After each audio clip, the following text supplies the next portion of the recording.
जय हिंद प्यारे बच्चों, मैं संजीव राणा आप सभी का अपने परिवार निर्वाण गुरुकुल में हार्दिक अभिनंदन करता हूँ। आशा करता हूँ कि आप लोग बहुत अच्छे होंगे, स्वस्थ होंगे और अपनी पढ़ाई को बहुत ही अच्छी तरीके से कर रहे होंगे। आज की जो हमारी क्लास होने वाली है केमिस्ट्री की, वो है क्लास 5 और चैप्टर हमारा 1, जिसका नाम था केमिकल रिएक्शन एंड इक्वेशंस। आज हम अपने क्लास 5 में जो डिस्कस करेंगे वो करेंगे हम प्रैक्टिस क्वेश्चंस। इससे पहले हमने पार्ट 1, पार्ट 2, पार्ट 3 और पार्ट 4 में जो भी टॉपिक्स थे वो हम कवर कर चुके हैं। ठीक है, तो इस प्रैक्टिस क्वेश्चंस में हमारे कुछ क्वेश्चंस जो रहेंगे वो रहेंगे जो हमारे हमने प्रीवियस टॉपिक में जो भी डिस्कस करा है उससे रिलेटेड, और एक या दो क्वेश्चन आपके उन टॉपिक से थोड़ा हटकर होंगे, यानी आपको आज कुछ और नया सीखने को मिलेगा। ठीक है, तो बिना देरी करे अपनी क्लास को स्टार्ट करते हैं और हमारा जो फर्स्ट टॉपिक होगा, फर्स्ट क्वेश्चन होगा, उसकी तरफ चलते हैं। देखिए, फर्स्ट क्वेश्चन क्या है हमारा, which of the statement about the reaction given below are incorrect.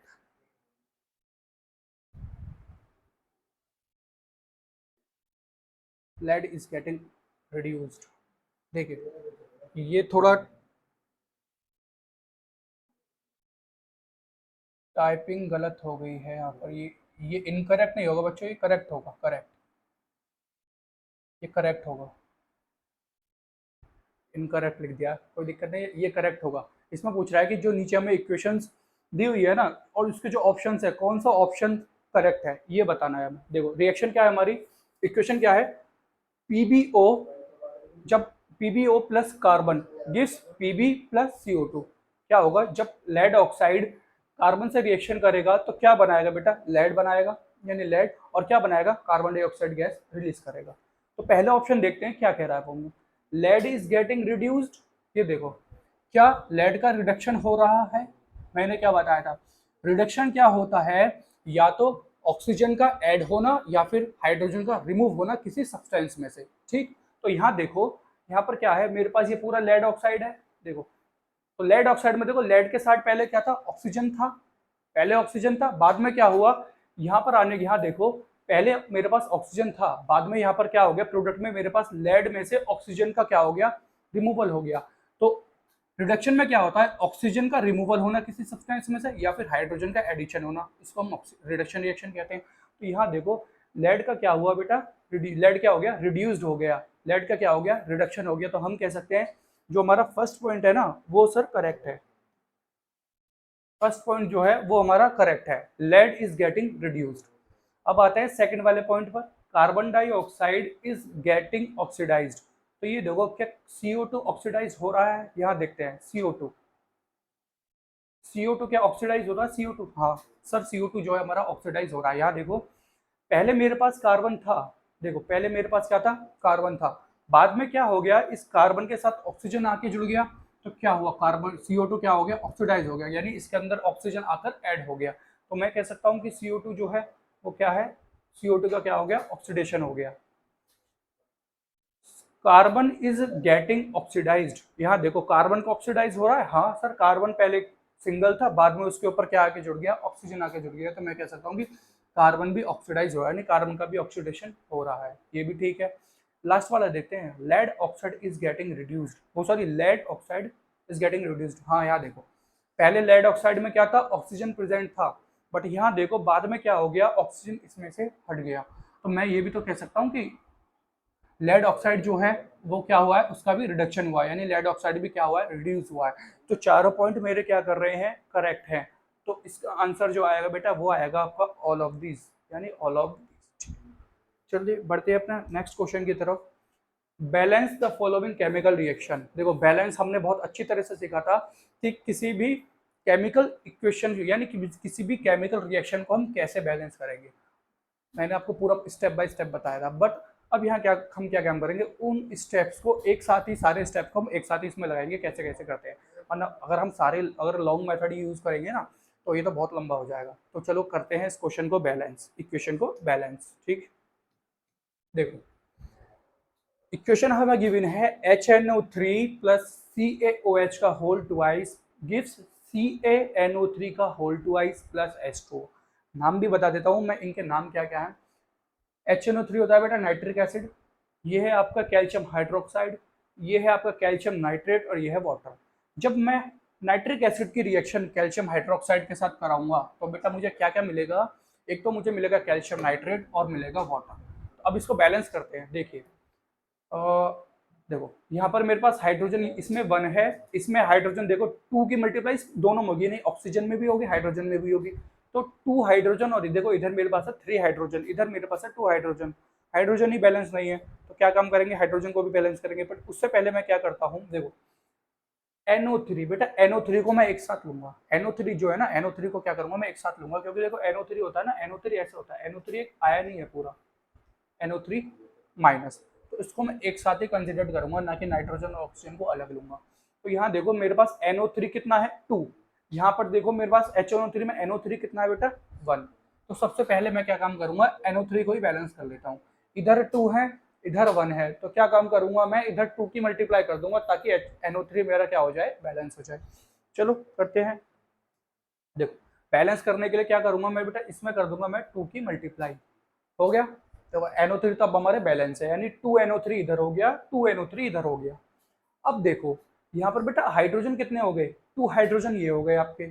और देखते हैं और क्या हो गया आपका, और देखो 2 हाइड्रोजन आपके पास ये रहे और 2 हाइड्रोजन इसमें है। तो बेटा यहाँ पर आपके हाइड्रोजन कितने हो गए, हाइड्रोजन सर 4 हो गए।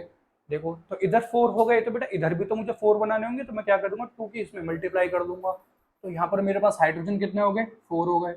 अब ऑक्सीजन देख लेते हैं, देखो इधर ऑक्सीजन कितने हैं मेरे पास, सर यहाँ पर आपके पास ऑक्सीजन है 2, और इधर देख लेते हैं ऑक्सीजन इस वाले में, यहाँ भी कितने मेरे पास 2। तो ऑक्सीजन मेरा बैलेंस है, यानी हम क्या हो गया इसे रिएक्शन में सारी चीजें अब यानी सारे एलिमेंट हमारे बैलेंस हो गए। देखो हाइड्रोजन कितने हो गए 4, हाइड्रोजन हो गए 4, ऑक्सीजन देखो इसमें कितनी है 2, इसमें ऑक्सीजन कितनी है 2, NO3 पूरा कितना है बेटा यहाँ पर 2, इधर भी NO3 कितना हो गया 2, और कार्बन कैल्शियम तो हमारा पहले से बैलेंस था। तो ये जो रिएक्शन है ना, ये हमारी रिएक्शन फाइनली बैलेंस हो गई, इसे हम कह सकते हैं ये अब हमारी बैलेंस्ड केमिकल इक्वेशन। ठीक, अब आ जाओ दूसरे वाले पर, इसे देखते हैं। NaOH यानी सोडियम हाइड्रोक्साइड जब H2SO4 सल्फ्यूरिक एसिड के साथ रिएक्शन करेगा तो बेटा क्या बनाएगा, सोडियम सल्फेट यानी Na2SO4 और वाटर। इसको और देख लेते हैं, यहाँ देखिए इसे करें, देखो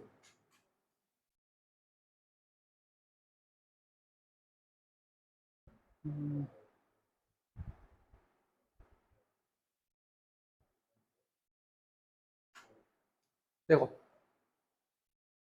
सोडियम देखते हैं, चलो सोडियम से स्टार्ट करते हैं। सोडियम से, सोडियम यहाँ मेरे पास कितने हैं बेटा 1, इधर देखो सोडियम कितने हैं मेरे पास 2। तो मैं एक काम करता हूँ, मैं सोडियम को भी पहले बैलेंस कर लेता हूँ, सोडियम बैलेंस कर ली, सर 2 हो गए। ठीक, अब जो जब मेरे पास सोडियम 2 हो गए तो यहाँ पर मेरे पास हाइड्रोजन कितने हो गए, सर हाइड्रोजन सर आपके पास 2 हो गए, और 2 यहाँ पर है तो टोटल हाइड्रोजन मेरे पास कितने हो गए 4 हो गए।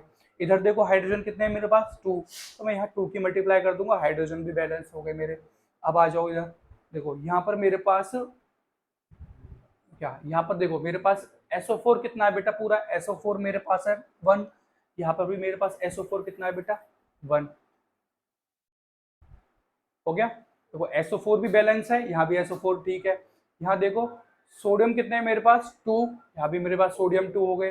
हाइड्रोजन देखो 2 यहाँ पर है, 2 यहाँ पर है, 4 हो गए, और 4 यहाँ पर है। ऑक्सीजन देखो बेटा, ऑक्सीजन 2 ये रहे 2 ये रहे, तो ये भी रिएक्शन जो है मेरी कंप्लीटली बैलेंस हो चुकी है। ठीक है, तो ये वाली रिएक्शन भी हमारी क्या होगी, बैलेंस होगी। अब आते हैं, देखो अब क्या करेंगे हम, नीचे वाली जो रिएक्शन हमारी क्या है, NaCl जब AgNO3 यानी सोडियम क्लोराइड जब सिल्वर नाइट्रेट के साथ रिएक्शन करेगा तो क्या बनाएगा, सिल्वर क्लोराइड और सोडियम नाइट्रेट। ठीक, तो देखो NaCl को और मतलब NaCl और इन सबको हम क्या करेंगे, बैलेंस करेंगे। तो यहाँ देखते हैं, देखो Na बेटा मेरे पास कितना है, सर Na 1 है, इधर देखो Na कितना है मेरे पास, इधर भी 1 है, Na तो हमारे पास बैलेंस है। और देखते हैं, चलो Cl मेरे पास कितना है 1, और यहाँ पर Cl कितना है मेरे पास 1, देखो Cl भी हमारे पास बैलेंस है। अब आ जाओ सिल्वर पर, यानी Ag कितना है मेरे पास 1, और इधर Ag कितना है मेरे पास 1, ये भी ठीक है। अब मैंने क्या कहा था, हम NO3 को एक साथ लेंगे, देखो इधर भी NO3 हमारे पास क्या है, सिंगल है, इधर भी NO3 देखो हमारे पास क्या सिंगल है। तो ये क्या है, ये रिएक्शन जो है हमारी पहले से ही कंप्लीटली क्या है, बैलेंस है, तो इसको बैलेंस करने की कोई रिक्वायरमेंट नहीं है। ठीक है, ये भी बैलेंस है हमारी। अब आते हैं नेक्स्ट लास्ट, बेरियम क्लोराइड जब हाइड्रोजन सल्फेट यानी सल्फ्यूरिक एसिड के साथ रिएक्शन करेगा तो क्या बनाएगा बेटा, बेरियम सल्फेट और हाइड्रोजन क्लोराइड। इसको बैलेंस करते हैं। देखो बेरियम बी ए मेरे पास कितना है इधर रिएक्टेंट साइड 1, और देखो प्रोडक्ट साइड मेरे पास बी ए कितना है बेटा 1। ठीक है, बी ए तो हमारे क्या हो गए, बैलेंस हो गए। अब देखते हैं क्लोरीन। देखो क्लोरीन मेरे पास कितने हैं 2, क्लोरीन है मेरे पास 2, इधर क्लोरीन है मेरे पास 1। तो मैं क्या काम करूंगा बेटा, क्लोरीन को बैलेंस कर लेते हैं। देखो चलो क्लोरीन को बैलेंस करो, तो बेटा क्लोरीन मैंने बैलेंस करने के लिए क्या कर दिया, प्रोडक्ट साइड 2 की मल्टीप्लाई। तो देखो अब हमारे क्लोरीन भी बैलेंस हो गए, बेरियम भी बैलेंस हो गए, क्लोरीन भी बैलेंस हो गए। अब बात है हाइड्रोजन की। हाइड्रोजन बेटा मेरे पास कितने हैं रिएक्टेंट साइड 2, तो देखो प्रोडक्ट साइड मेरे पास हाइड्रोजन कितने हो गए 2। सल्फेट SO4 देखो मेरे पास SO4 इधर कितना है 1, और इधर देखो SO4 इधर कितना है 1। तो अब मैं कह सकता हूँ कि ये रिएक्शन मेरी पूरी कंप्लीटली बैलेंस है, ये रिएक्शन मेरी क्या है, कंप्लीटली बैलेंस हो चुकी है। तो हमने चारों रिएक्शन को क्या कर लिया, बैलेंस कर लिया बहुत ही अच्छे तरीके से। ठीक, अब बढ़ते हैं नेक्स्ट क्वेश्चन की तरफ। देखो अब एक क्वेश्चन है हमारे पास, a shiny brown coloured element X on heating in air becomes black in colour, name the element X and the black coloured compound form. ये क्या कह रहा है कि एक शाइनी एलिमेंट है हमारे पास, एक शाइनी कलर का एलिमेंट है जिसका नाम है एक्स। जब मैं उसको एयर की प्रेजेंस में हीट करूंगा तो वो क्या होगा, उसका कलर जो है वो ब्लैक हो जाएगा। तो मुझे एक तो एक्स एलिमेंट है उसका नाम बताइए, और जो ब्लैक कलर का जो प्रोडक्ट बनेगा, नहीं जो ब्लैक फॉर्म होगा उसका नाम बताइए क्या होगा। तो इसमें चलते हैं, इसमें चलो इसमें लिखते हैं हम। देखो रिएक्शन पहले मैं बता देता हूँ होगी कैसे, फिर मैं रिएक्शन को भी लिखूंगा क्या है। ए शाइनी कलर ब्राउन कलर्ड, ए शाइनी ब्राउन कलर्ड एलिमेंट, और डिटेल देखो बेटा कलर कैसा है उसका ब्राउन, तो इसमें लिखते हैं a shiny brown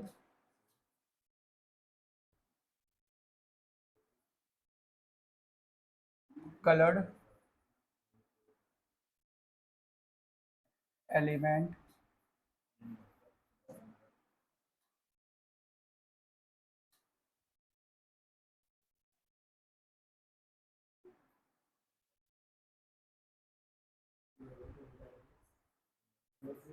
copper. A shiny brown coloured element copper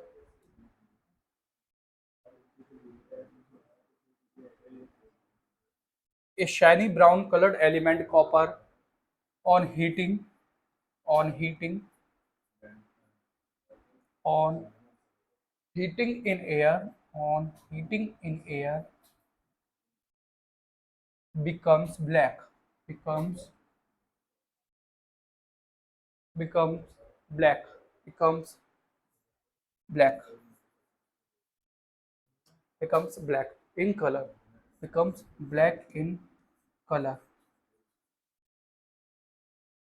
and and formed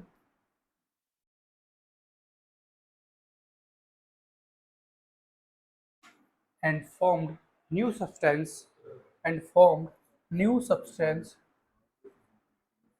and formed new substance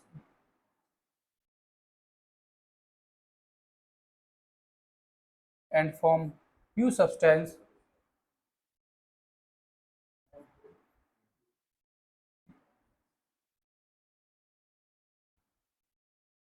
copper oxide।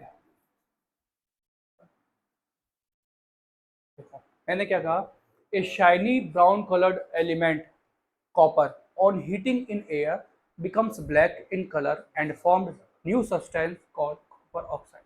तो जो शाइनी ब्राउन कलर का जो एलिमेंट है ना बेटा, वो है हमारा कॉपर। जब कॉपर को आप ऑक्सीजन की प्रेजेंस में हीट करेंगे तो क्या होगा, वो जो कॉपर है वो कॉपर ऑक्साइड में बदल जाएगा जिसका कलर होता है ब्लैक। रिएक्शन लिख लेते हैं, जो हमारी जो भी हमने इसको लैंग्वेज में डिफाइन करा है उसको रिएक्शन में लिखते हैं। रिएक्शन में कैसा होगा, तो देखो कॉपर सिंबल है Cu रिएक्शन किससे करेगा, ऑक्सीजन से। जब मैं इसको क्या कराऊंगा बेटा, हीट कराऊंगा, ठीक है, हीट। जब मैं इसको क्या कराऊंगा, ये जो सिंबल होता है ना, इसको कहते हैं, ये है हीट का सिंबल। जब मैं इस रिएक्शन को जब हीट कराऊंगा तो ये क्या बना लेगा बेटा, कॉपर ऑक्साइड। तो देखो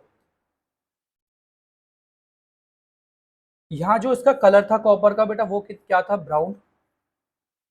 जब कॉपर ने ऑक्सीजन के साथ रिएक्शन करी और हमने इसको हीट कराया तो ये किस में बदल गया बेटा, कॉपर ऑक्साइड में, जिसका कलर होता है ब्लैक। हो गया क्लियर आपको। जो शाइनी ब्राउन कलर का एलिमेंट था वो था कॉपर। जब हमने उसकी रिएक्शन करा दी ऑक्सीजन के साथ और इसको हीट करा दिया तो वो किस में कन्वर्ट हो गया, कॉपर ऑक्साइड में, जिसका कलर होता है ब्लैक। समझ में आई बात? ठीक। अब बढ़ते हैं नेक्स्ट क्वेश्चन की तरफ। नेक्स्ट क्वेश्चन है हमारा,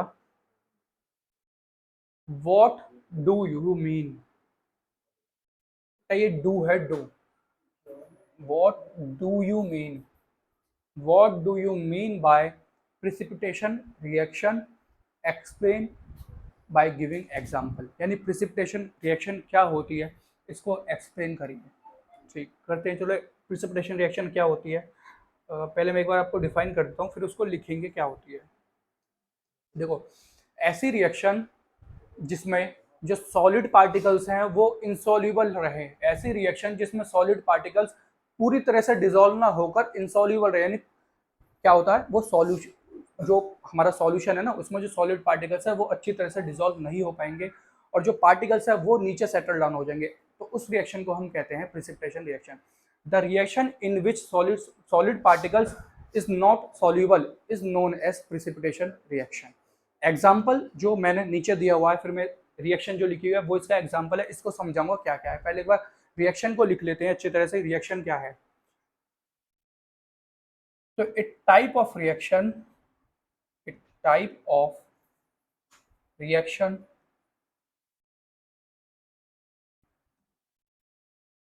in which, a type of reaction in which solid particles, in which solid particles, the reaction in which solid particles are not soluble, या फिर कह सकते हैं are insoluble, are insoluble,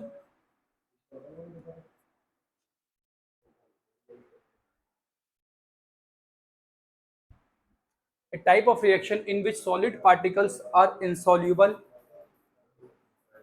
is known as, is known as precipitation reaction. Precipitation reaction.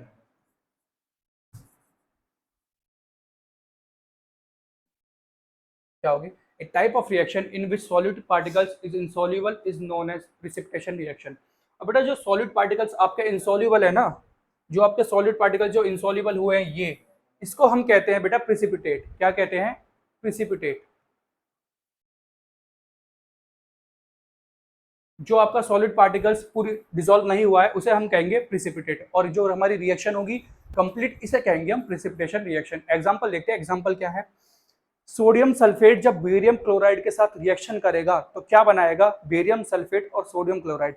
सबसे पहले तो मुझे आप ये बताइए, जो ये रिएक्शन मैंने लिखी हुई है कौन सी टाइप की रिएक्शन का एग्जाम्पल है। बेरियम सल्फेट जब सोडियम सल्फेट जब बेरियम क्लोराइड के साथ रिएक्शन करेगा तो बेरियम सल्फेट बनाएगा और सोडियम क्लोराइड बनाएगा। तो बताइए मुझे कि ये कौन सी रिएक्शन का एग्जाम्पल है। तो ये है आपका डबल डिस्प्लेसमेंट रिएक्शन, जिसमें क्या होता है, रिएक्टेंट्स अपने आयनों का एक्सचेंज करते हैं और नए प्रोडक्ट बनाते हैं। तो देखो इसमें देखते हैं सोडियम सल्फेट। देखो इसमें मैं आपको समझाता हूँ कैसे होगा। देखो देखो सोडियम सल्फेट का जो बेटा सॉल्यूशन होगा वो एक्वस होगा, बेरियम क्लोराइड का भी एक्वस होगा। जब मैं इन दोनों सॉल्यूशन को मिलाऊंगा तो देखो, देखो एक मैंने बीकर लिया, ठीक,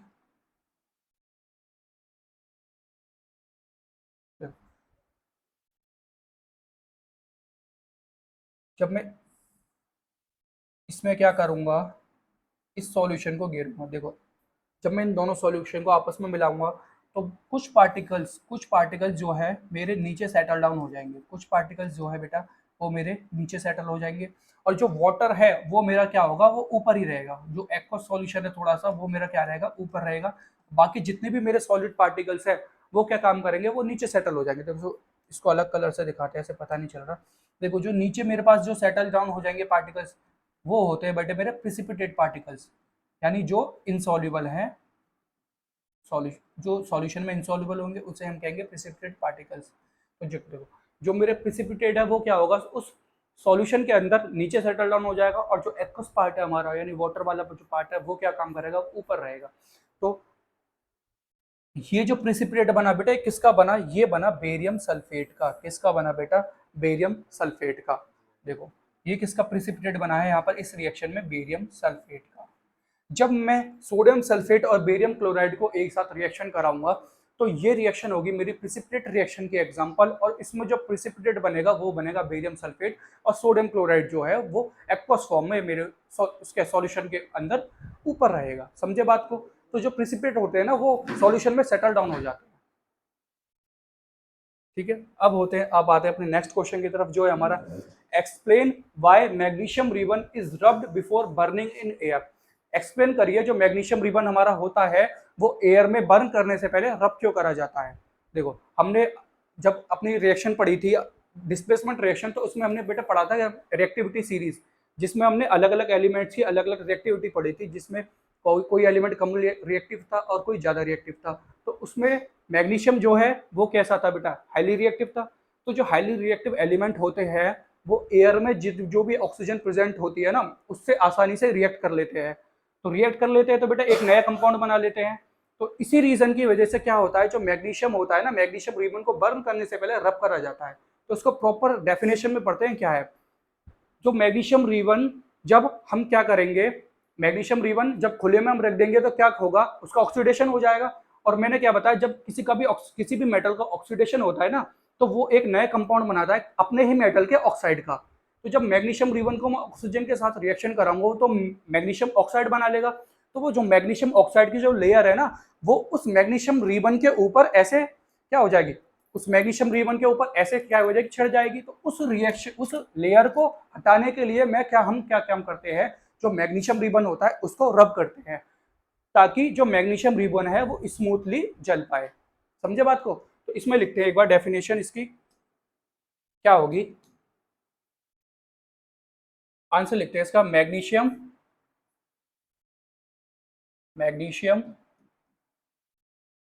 is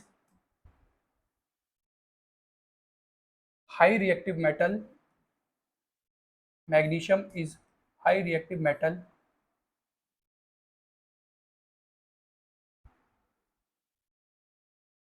reacts with reacts with magnesium is high reactive metal, reacts with oxygen, reacts with reacts with oxygen present in air, present in air. Magnesium is high reactive metal and reacts with oxygen present in air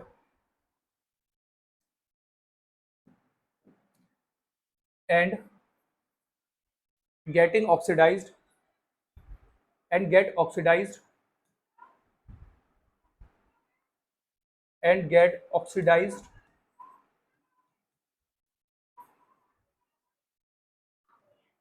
to form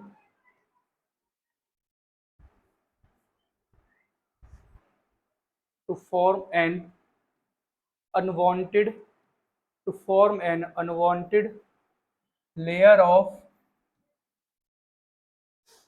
and get oxidized to form an unwanted layer of magnesium oxide.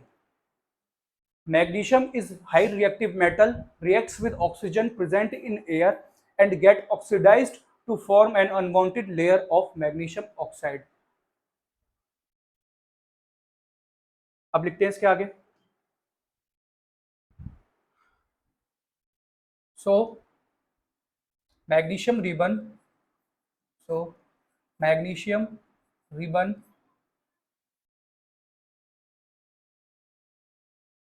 so magnesium ribbon is rubbed before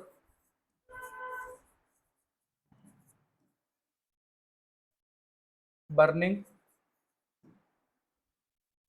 in air to remove layer of magnesium oxide, to remove layer of magnesium oxide। समझे बात को? Magnesium जो है वो highly reactive element है, वो reaction कर लेता है ऑक्सीजन से, जो कि किस में प्रेजेंट होती है, एयर में, और ऑक्सीडाइज हो जाता है और एक नया प्रोडक्ट बनाता है जिसका नाम है मैग्नीशियम ऑक्साइड। तो वो मैग्नीशियम ऑक्साइड एक अनवांटेड लेयर बना लेती है, ठीक। तो उसी लेयर को हटाने के लिए हम क्या करते हैं, मैग्नीशियम रिबन को जलाने से पहले बर्न करते हैं, ताकि जो मैग्नीशियम रिबन है वो स्मूथली जल पाए। तो देखो, जब पहले ही मैग्नीशियम ऑक्साइड की लेयर बन गई बेटा, ये वाली लेयर तो बहुत खराब है, बट जब मैं मैग्नीशियम को ऑक्सीजन के साथ रब करने के बाद जब मैं हीट करता हूं, तो बेटा जब भी हमारा ये जो बन रहा है ना, ये देखो, ये जो आ रहा है ऐसे ऐसे ऐसे जो इस पर कलेक्ट हो रहा है, वो भी बेटा मैग्नीशियम ऑक्साइड ही है, बट ये प्योर फॉर्म में है, वो इम्प्योर फॉर्म में था। क्या है, जो इस पर मैग्नीशियम को जब मैं बर्न कर रहा हूं, तो बेटा क्या हो रहा है, मैग्नीशियम ऑक्साइड ही मिल रहा है मुझे, बट वहां जो मैग्नीशियम ऑक्साइड था वो जो था मेरे पास इम्प्योर फॉर्म में था। यहाँ पर जो मेरे पास मैग्नीशियम ऑक्साइड मिलेगा ना, वो मिलेगा प्योर फॉर्म में, ठीक। तो यही आपके एक्सरसाइज के कुछ सेलेक्टेड क्वेश्चन थे जो मुझे लगा था कि ये आपको कराने चाहिए, और यही आपके एग्जाम के पॉइंट ऑफ व्यू से बहुत मेन क्वेश्चन बनते हैं, ठीक। तो इसी के साथ हमारा जो चैप्टर 1 है वो पूरी तरह से फिनिश हो जाता है, और अब जो आपकी क्लासेस आएंगी वो आएंगी चैप्टर 2 के लिए, जिसका नाम है acid, base and salts. I hope आपको ये सारी वीडियोस अच्छी लगी हो। अगर आपकी जो भी हमारी 5 वीडियो कवर हुई है अभी तक चैप्टर 1 में, वो आपके लिए काफ़ी हेल्पफुल होने वाली है, ठीक है।